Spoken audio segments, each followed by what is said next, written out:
ನಮಸ್ತೆ ಟಿವಿ20 ಕನ್ನಡ ವಾಹಿನಿಗೆ ಸ್ವಾಗತ. ಬೆಳಗಾವಿ ಜಿಲ್ಲೆಯ ಸವದತ್ತಿ ತಾಲೂಕಿನ ಮುನವಳ್ಳಿ ಪಟ್ಟಣದಲ್ಲಿ ಪೂಜ್ಯ ಶ್ರೀ ಲಿಂಗೈಕ್ಯ ಬಸವಲಿಂಗ ಮಹಾಸ್ವಾಮಿಗಳವರ 70ನೇ ಪುಣ್ಯ ಸ್ಮರಣೋತ್ಸವವನ್ನು ಅತ್ಯಂತ ಭಕ್ತಿಭಾವದಿಂದ ಆಚರಿಸಲಾಗ್ತಾ ಇದೆ. ಈ ಪುಣ್ಯ ಸ್ಮರಣೋತ್ಸವದ ಅಂಗವಾಗಿ ಆಧ್ಯಾತ್ಮಿಕ ಪ್ರವಚನ ಕಾರ್ಯಕ್ರಮ, ಶ್ರೀ ರೇಣುಕಾ ಯಲ್ಲಮ್ಮ ದೇವಿ ಜೋಗತಿ ತಾಯಂದಿರಿಗೆ ಸಾಮೂಹಿಕ ಹಡ್ಡಲಗೆ ತುಂಬುವಿಕೆ ಮತ್ತು ಮುರುಘಾಶ್ರೀ ಪ್ರಶಸ್ತಿ ಪ್ರದಾನ ಸಮಾರಂಭವನ್ನು ಹಮ್ಮಿಕೊಳ್ಳಲಾಗಿದೆ. ಕಾರ್ಯಕ್ರಮಗಳು ಜನವರಿ 7, 2026 ರಿಂದ ಜನವರಿ 11, 2026 ತನಕ ನಡೆಯಲಿದ್ದು, ಪ್ರತಿದಿನವೂ ಕೂಡ ಗಣ್ಯ ವಿದ್ವಾಂಸರಿಂದ ಆಧ್ಯಾತ್ಮಿಕ ಪ್ರವಚನಗಳು ಕೂಡ ನಡೆಯುತ್ತೆ. ಈ ಎಲ್ಲ ಧಾರ್ಮಿಕ ಹಾಗೂ ಸಾಂಸ್ಕೃತಿಕ ಕಾರ್ಯಕ್ರಮಗಳು ಶ್ರೀ ಸೋಮಶೇಖರ ಮಠ, ಮುನವಳ್ಳಿ, ತಾಲೂಕು ಸವದತ್ತಿ, ಜಿಲ್ಲೆ ಬೆಳಗಾವಿಯಲ್ಲಿ ಜರುಗುತ್ತೆ. ಭಕ್ತರು ಹಾಗೂ ಸಾರ್ವಜನಿಕರು ಹೆಚ್ಚಿನ ಸಂಖ್ಯೆಯಲ್ಲಿ ಭಾಗವಹಿಸಿ ಕಾರ್ಯಕ್ರಮಗಳನ್ನು ಯಶಸ್ವಿಗೊಳಿಸುವಂತೆ ಮಠದ ಆಡಳಿತ ಮಂಡಳಿ ಮನವಿ ಮಾಡಿದೆ. ಓಂ ಶ್ರೀ ಬಸವಲಿಂಗ. ದಿನಾಂಕ 7/1/2026 ಲಿಂಗೈಕ್ಯ ಬಸವಲಿಂಗ ಮಹಾಸ್ವಾಮಿಗಳವರ 70ನೇ ಪುಣ್ಯ ಸ್ಮರಣೋತ್ಸವವನ್ನು ಬಹಳ ವೈಭವದಿಂದ ಆಚರಿಸುವುದಾಗಿ ಮುನವಳ್ಳಿಯ ಸಕಲ ಸದ್ಭಕ್ತರು ನಿಶ್ಚಯಿಸಿದ್ದಾರೆ. ಈ ವರ್ಷ ವಿಶೇಷ ಅಂದರೆ 7ನೇ ತಾರೀಕಿಗೆ ಸಾಯಂಕಾಲ ಪ್ರವಚನ ಪ್ರಾರಂಭ ಆಗ್ತದೆ.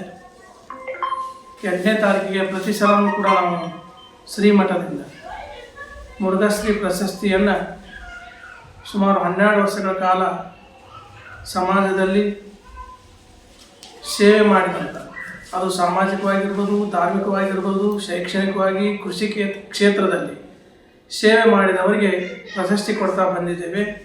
ಈ ಸಲ ವಿಶೇಷ ಅಂದರೆ ನಮ್ಮ ನಾಡಿನಲ್ಲಿ ಜನಿಸಿದ ಮಾತಾ ಮಂಜಮ್ಮ ತಾಯಿ ಜೋಗತಿ ಅವರಿಗೆ ಈ ಸಲದ ಮುರುಘಾಶ್ರೀ ಪ್ರಶಸ್ತಿಯನ್ನು ಕೊಡಬೇಕಂಥೇಳಿ ನಮ್ಮ ಎಲ್ಲ ಮುನವಳ್ಳಿ ಪಟ್ಟಣದ ಹಿರಿಯರು ನಿಶ್ಚಯಿಸಿದ್ದಾರೆ.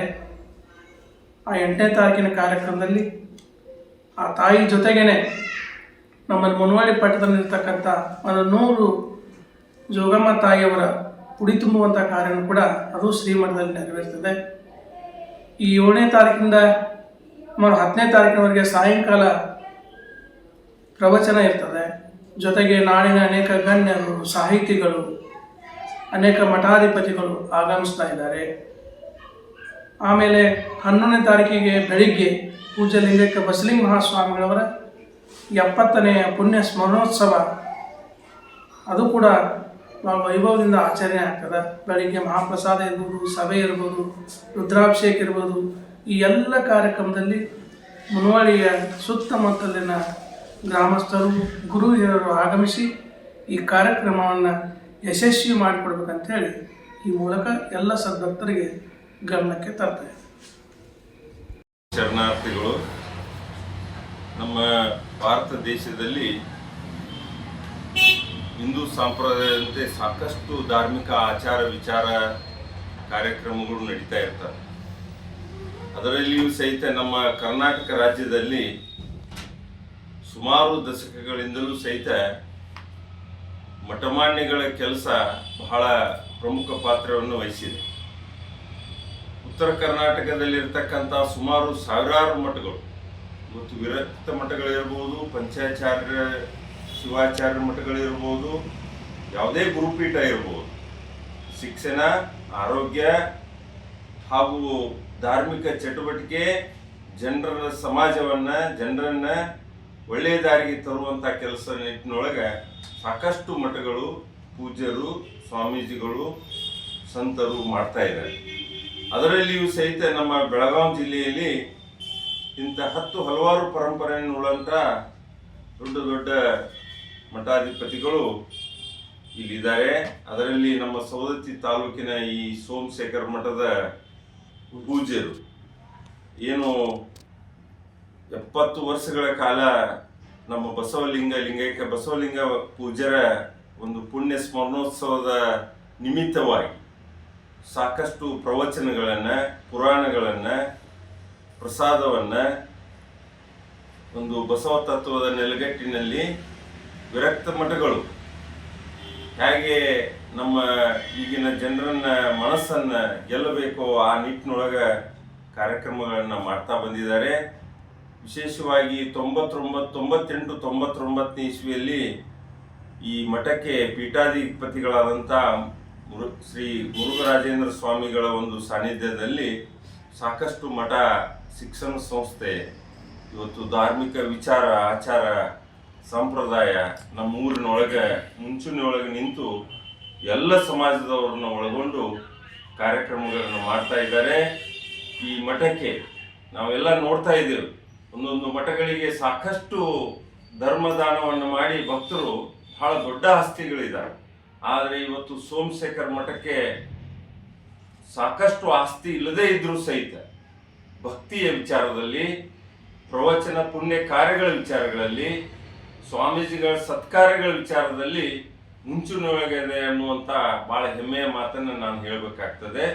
ಆ ನಿಟ್ಟಿನಲ್ಲಿ ಮುರುಘರಾಜೇಂದ್ರ ಸ್ವಾಮೀಜಿಗಳು ಸುಮಾರು ವರ್ಷದಿಂದ ಈ 5 ದಿವಸಗಳ ಕಾಲ, 1 ವಾರಗಳ ಕಾಲ ಈ ಪುಣ್ಯ ಸ್ಮರಣೋತ್ಸವ ನಿಮಿತ್ತವಾಗಿ ಸಾಕಷ್ಟು ರಾಜಕಾರಣಿಗಳನ್ನು, ಶಿಕ್ಷಣ ತಜ್ಞರನ್ನು, ಧಾರ್ಮಿಕ ಪಟುಗಳನ್ನು ಹಾಗೂ ಸಾಮಾಜಿಕ ಸೇವೆಯನ್ನು ಮಾಡಿರ್ತಕ್ಕಂಥ ಸಾಕಷ್ಟು ಜನರನ್ನು ಗುರುತಿಸಿ ಕೆಳಮಟ್ಟದೊಳಗೆ ತುಳಿತಕ್ಕೊಳದಂಥ ಜನರನ್ನು ಕರೆಸಿ ಅವರಿಗೆ ಗೌರವ ಸಲ್ಲಿಸುವಂಥ ಒಂದು ಪದ್ಧತಿಯನ್ನು ಅಳವಡಿಸಿಕೊಂಡು ಬಂದಿದ್ದಾರೆ. ಈ ನಿಟ್ಟಿನಲ್ಲಿ ನಾವು ಮುನವಳ್ಳಿಯ ಸಮಸ್ತ ಎಲ್ಲ ಸಮಾಜದ ಗುರು ಹಿರಿಯರು, ರಾಜಕಾರಣಿಗಳು, ಮುಖಂಡರು ಅವರಿಗೆ ಸಹಕಾರವನ್ನು ನೀಡ್ತಾ ಬಂದಿದ್ದಾರೆ.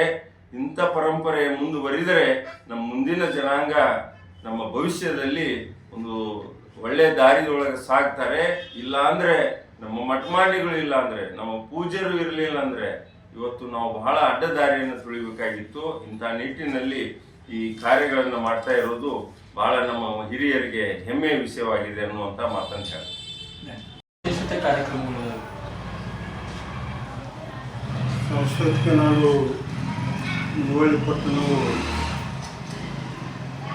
ಪ್ರಾಚೀನ ಕಾಲದಿಂದಲೂ ಇತಿಹಾಸವುಳ್ಳದ್ದು. ಈ ಇತಿಹಾಸವುಳ್ಳ ಪಟ್ಟಣದಲ್ಲಿ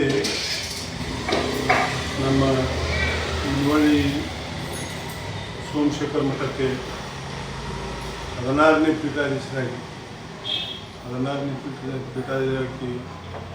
ಶ್ರೀಮನ್ ನಿರಂಜನ ಪ್ರಣವ ಸ್ವರೂಪಿ ಮುರುಘೇಂದ್ರ ಮಹಾಸ್ವಾಮಿಗಳು ಈ ಪೀಠಾಧಿಪತಿಗಳಾಗಿ ಸಾಧಾರಣ ಈಗ ಒಂದು 20-25 ವರ್ಷಗಳ ತನಕ ಅದನ್ನು ಮಠವನ್ನು ಮುನ್ನಡೆಸ್ಕೊಂತ ಬಂದಿದ್ದಾರೆ.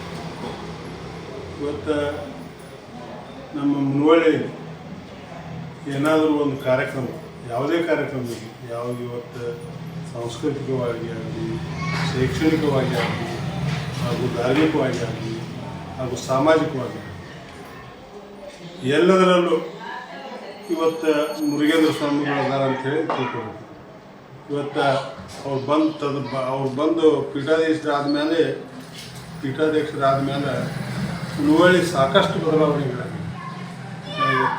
ಇವತ್ತು ಸಾಮಾಜಿಕವಾಗಿ, ಧಾರ್ಮಿಕವಾಗಿ, ಜಾತಿ ಮತ ಭೇದ ಪಂಥ ಇವು ಯಾವುವೂ ಇಲ್ಲದೆ, ಯಾಕಂದ್ರೆ ಈ ಸಲ ನೋಡ್ರಿ ನೀವು ವರ್ಷ ಒಂದೊಂದು ಈ ನಮ್ಮ ಈ 70ನೇ ಈ ಪುಣ್ಯ ಸ್ಮರಣೋತ್ಸವ ಏನಿದೆ, ಬಸವಲಿಂಗ ಮಹಾಸ್ವಾಮಿಗಳ ಪುಣ್ಯ ಸ್ಮರಣೋತ್ಸವ ಪ್ರತಿ ವರ್ಷ ಒಬ್ಬರಿಗೆ ನಮ್ಮ ಮಠದ್ದೇ ಆದಂಥ ಒಂದು ಮುರುಘಶ್ರೀ ಪ್ರಶಸ್ತಿಯನ್ನು ಕೊಡ್ತಾ ಬಂದಾಗಿದೆ. ಈ ಸಲ ನಿಮಗೆಲ್ಲ ಇವತ್ತೆಲ್ಲ ಆಶ್ಚರ್ಯ ಆಗುತ್ತೆ. ಈ ಸಲ ಯಾರಿಗೆ ಕೊಟ್ಟಿದ್ದಾರಪ್ಪ ಅಂತಂದ್ರೆ ನಮ್ಮ ಈ ಏನಂತಾರೆ ಜೋಗತಿಯರಿಗೆ ಇವತ್ತು ಆ ಮುರುಘಶ್ರೀ ಪ್ರಶಸ್ತಿಯನ್ನು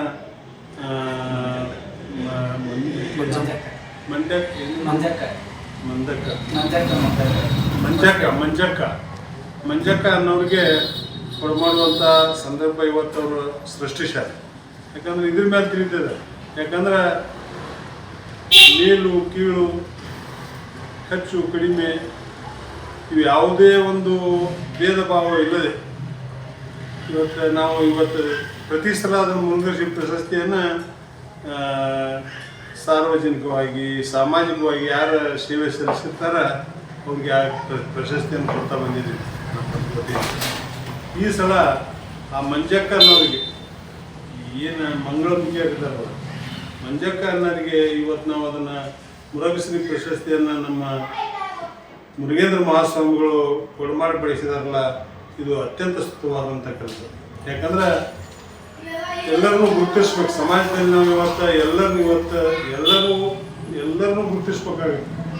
ಅವರ ಎಲ್ಲರಲ್ಲಿ ಒಂದು ಒಂದು ಒಂದು ಒಂದು ತನ್ನದೇ ಆದಂಥ ಒಂದು ವ್ಯಕ್ತಿತ್ವ ಇರ್ತದೆ. ಆ ವ್ಯಕ್ತಿತ್ವವನ್ನು ಗುರುತಿಸಿ ಅವರು ಸಮಾಜಕ್ಕೆ ನೀಡಿದಂಥ ಸೇವೆಯನ್ನು ಗಮನಿಸಿ ಆ ಸಮಾಜದಲ್ಲಿ ಅವರು ಮಾಡುವಂಥ ಕಾರ್ಯಗಳನ್ನು ನೋಡಿ ಇವತ್ತು ನಮ್ಮ ಶ್ರೀಗಳು ಒಳ್ಳೆಯ ಇದರಿಂದ ಮುರುಘಶ್ರೀ ಪ್ರಶಸ್ತಿಯನ್ನು ಕೊಡ್ತಾ ಬಂದ್ದಾರೆ. ಮತ್ತು ಇವತ್ತು ಸರ್ವಸಾಧಾರಣ 20 ವರ್ಷಗಳ ಕಾಲ ಈಗ ಅವರು ಏನು ಈ ತಾವು ಪೀಠಾಧ್ಯಕ್ಷರಾದ್ಮೇಲೆ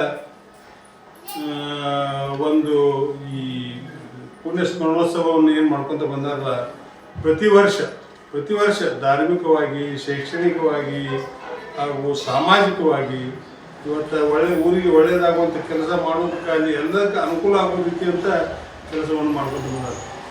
ಈ ಕಾರ್ಯಕ್ರಮ ಮಾಡುವಾಗ ನಮ್ಮ ಸುತ್ತಮುತ್ತಲಿನ ಎಲ್ಲ ಮಠಾಧೀಶರನ್ನು ಕರೆಸುವಂಥ ಒಂದು ಈ ಪಾಠವನ್ನು ಅವ್ರು ಬೆಳೆಸ್ಕೊಂಡು ಬಂದಿದ್ದಾರೆ, ಎಲ್ಲ ಮಠಾಧೀಶರು. ಯಾಕಂದ್ರೆ ಏನಾಗತ್ತಪ್ಪ ಅಂತಂತಂದ್ರೆ ಮಹಾತ್ಮರು ನಮ್ಮ ಭೂಮಿಗೆ, ನಮ್ಮ ಊರಿಗೆ, ನಮ್ಮ ನಾಡಿಗೆ ಕಾಲಿಡೋ ಒಂದು ಪುಣ್ಯದ ಕೆಲಸ.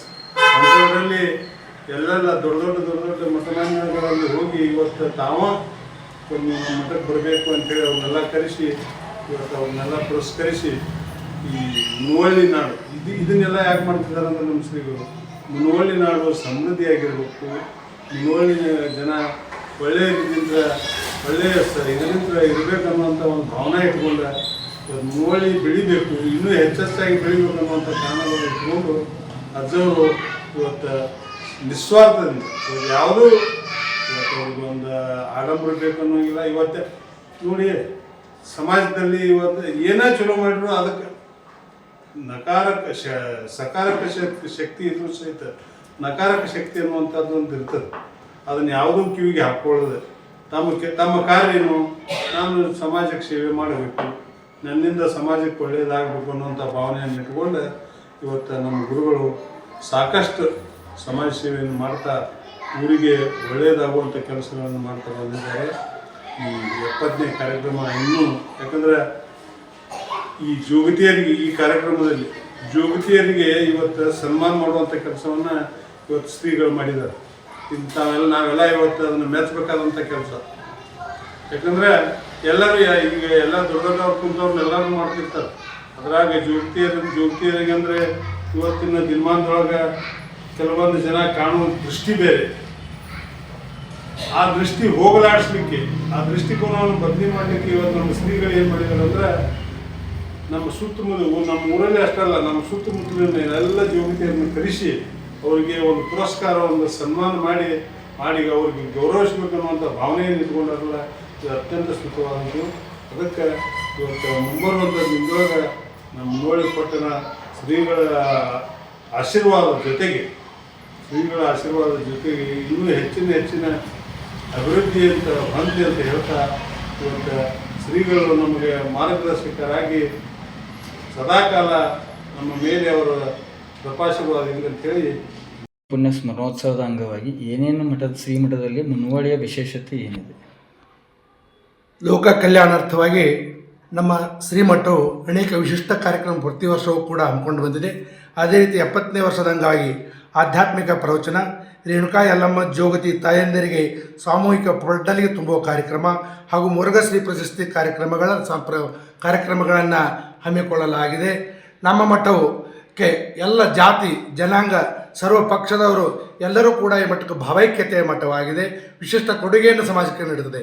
ನಮ್ಮ ಈಗಿನ ಮುರುಘೇಂದ್ರ ಮಹಾಸ್ವಾಮಿಗಳು ಕೇವಲ ಆಧ್ಯಾತ್ಮಿಕ ವಿಷಯ ಅಷ್ಟೇ ಅಲ್ಲ, ಸಮಾಜಕ್ಕೆ ಸದ್ವಿನಿಯೋಗವಂಥ ಅನೇಕ ಕಾರ್ಯಕ್ರಮಗಳು ಕೂಡ ಹಮ್ಮಿಕೊಂಡು ಸಮಾಜಕ್ಕೆ ಉಪಯುಕ್ತವಾದ ಕಾರ್ಯಗಳನ್ನು ಮಾಡ್ತಾ ಇದ್ದಾರೆ. ಅದರಲ್ಲಿ ಹೇಳಬೇಕಂತಂದರೆ ಶ್ರೀಮಠದಿಂದ ರಕ್ತದಾನ ಶಿಬಿರ, ನೇತ್ರದಾನ ಶಿಬಿರ, ಚರ್ಮದಾನ ಶಿಬಿರ ಹಾಗೂ ಮರಣೋತ್ತರ ದೇಹದಾನ ಶಿಬಿರವನ್ನು ಹಮ್ಮಿಕೊಳ್ಳುವ ಮೂಲಕ ಸಮಾಜಕ್ಕೆ ವಿಶಿಷ್ಟವಾದ ಕೊಡುಗೆಯನ್ನು ಕೊಡ್ತಿರತಕ್ಕಂಥ ಮಠ ಅಂದರೆ ನಮ್ಮ ಸೋಮಶೇಖರ ಮಠ ಅಂತ ಹೇಳಲಿಕ್ಕೆ ಹೆಮ್ಮೆಯನ್ನು ಪಡ್ತಾ ಇದ್ದೇನೆ. ಇದುವರೆಗೆ ಮರಣಾನಂತರ ನಮ್ಮ ಸೋಮಶೇಖರ ಮಠದ 10 ಭಕ್ತರು ಮರಣಾನಂತರ ದೇಹದಾನವನ್ನು ಮಾಡಿದ್ದು ನಮ್ಮ ಹೆಮ್ಮೆ. ಇದು ನಮ್ಮ ಮಠದ ಹೆಮ್ಮೆ, ನಮ್ಮ ಗುರುಗಳ ಹೆಮ್ಮೆ. ನಮ್ಮ ಮಠದ ಬಗ್ಗೆ ಅತ್ಯಂತ ಗೌರವದ ಅಂತ ಹೇಳುತ್ತಾ ಈ ವಿಶಿಷ್ಟಪೂರ್ಣ ಕಾರ್ಯಕ್ರಮದಲ್ಲಿ ತಾವೆಲ್ಲರೂ ಪಾಲ್ಗೊಂಡು ಶ್ರೀ ಗುರುವಿನ ಕೃಪೆಗೆ ಪಾತ್ರ ಆಗಬೇಕಂತೇಳಿ ಸಾರ್ವಜನಿಕರಲ್ಲಿ ಭಕ್ತರಲ್ಲಿ ನಾನು ವಿನಂತಿಸ್ಕೊಳ್ತಾ ಇದ್ದೇನೆ. ಮುನವಳ್ಳಿಯಲ್ಲಿ ಪರಮ ಪೂಜ್ಯ ಶ್ರೀಮನಿ ಮುರುಗೇಂದ್ರ ಮಹಾಸ್ವಾಮಿಗಳವರ ನೇತೃತ್ವದಲ್ಲಿ ಇದೇ 7ನೇ ತಾರೀಕಿನಿಂದ 11ನೇ ತಾರೀಕುವರೆಗೆ ಲಿಂಗೈಕ್ಯ ಬಸವಲಿಂಗ ಮಹಾಸ್ವಾಮಿಗಳವರ ಒಂದು ಪುಣ್ಯ ಸ್ಮರಣೋತ್ಸವ ಪ್ರತಿ ವರ್ಷದಂತೆ ಈ ವರ್ಷವೂ ಅತ್ಯಂತ ವೈಭವಯುತವಾಗಿ ಆಚರಿಸ್ಕೊಂಡು ಬರ್ತಾ ಇದ್ದಾರೆ. ಈ ವರ್ಷ ವಿಶೇಷ ಅಂದರೆ ಪ್ರತಿ ವರ್ಷ ಪೂಜ್ಯರು ಆಗಲೇ ಹೇಳಿದ ಹಾಗೆ ಮುರುಘಾಶ್ರೀ ಪ್ರಶಸ್ತಿಯನ್ನು ಕಳೆದ 11 ವರ್ಷಗಳಿಂದ ಕೊಡಲಾಗ್ತಾ ಬರ್ತಾ ಇದೆ. ಈ ವರ್ಷ ಪರಮ ಪೂಜ್ಯರು ಹಿರಿಯರ ಒಂದು ಒಪ್ಪಿಗೆಯ ಪ್ರಕಾರ ಪೂಜ್ಯರು ಸಂಕಲ್ಪಿಸಿದಂತೆ ನಮ್ಮ ಭಾಗ ರೇಣುಕಾ ಯಲ್ಲಮ್ಮಗೆ ಬಹಳ ಪ್ರಸಿದ್ಧವಾದ ನಮ್ಮ ಉತ್ತರ ಕರ್ನಾಟಕದ ರೇಣುಕಾ ಯಲ್ಲಮ್ಮ ದೇವಸ್ಥಾನ ಬಹಳ ಪ್ರಸಿದ್ಧಿ.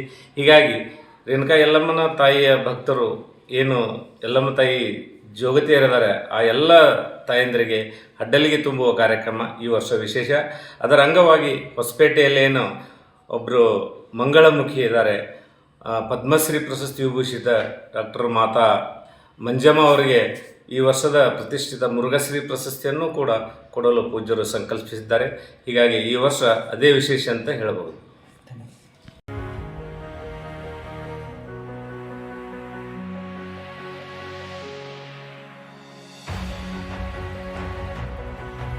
ಕನ್ನಡಿಗರ ಮೆಚ್ಚಿನ ನಿಮ್ಮ TV20 ಕನ್ನಡ ವಾಹಿನಿ ಇದೀಗ ಟಿವಿಯಲ್ಲಿ ಲಭ್ಯ. ಕರ್ನಾಟಕ ಮತ್ತು ದೇಶ ವಿದೇಶದ 360 ಡಿಗ್ರಿ ಸುದ್ದಿ ವಿವರವನ್ನ ಪಡೆಯುವುದಕ್ಕೆ TV20 ವಾಹಿನಿಯನ್ನು ಲೈಕ್ ಮಾಡಿ, ವಿಡಿಯೋಗಳನ್ನು ಶೇರ್ ಮಾಡಿ, ಕಮೆಂಟ್ ಮಾಡಿ, ಸಬ್ಸ್ಕ್ರೈಬ್ ಮಾಡಿ. HCN ಕೇಬಲ್ 842 ನಂಬರ್ನಲ್ಲಿ ಹುಕ್ಕೇರಿ ತಾಲೂಕು ಹಾಗೂ ಸಂಕೇಶ್ವರದ ಸುತ್ತಮುತ್ತಲಿನ ಹಳ್ಳಿಗಳಲ್ಲಿ ಲಭ್ಯ. PCN ಕೇಬಲ್ 129 ನಂಬರ್ನಲ್ಲಿ ಹಾರುಗೆರೆ ಸುತ್ತಮುತ್ತಲಿನ ಹಳ್ಳಿಗಳಲ್ಲಿ ಲಭ್ಯ. ರಾಯಬಾಗ್ ಡಿಜಿಟಲ್ ಚಾನೆಲ್ ಕೇಬಲ್ 80ನೇ ನಂಬರ್ನಲ್ಲಿ ರಾಯಬಾಗ ತಾಲೂಕಿನ ಸುತ್ತಮುತ್ತಲಿನ ಹಳ್ಳಿಗಳಲ್ಲಿ ಲಭ್ಯ. UDCN ಕೇಬಲ್ ನೆಟ್ವರ್ಕ್ ಉಗಾರ ಸುತ್ತಮುತ್ತಲಿನ ಹಳ್ಳಿಗಳಲ್ಲಿ ನಿಮ್ಮ TV20 ಕನ್ನಡ ವಾಹಿನಿಯೂ ಲಭ್ಯ.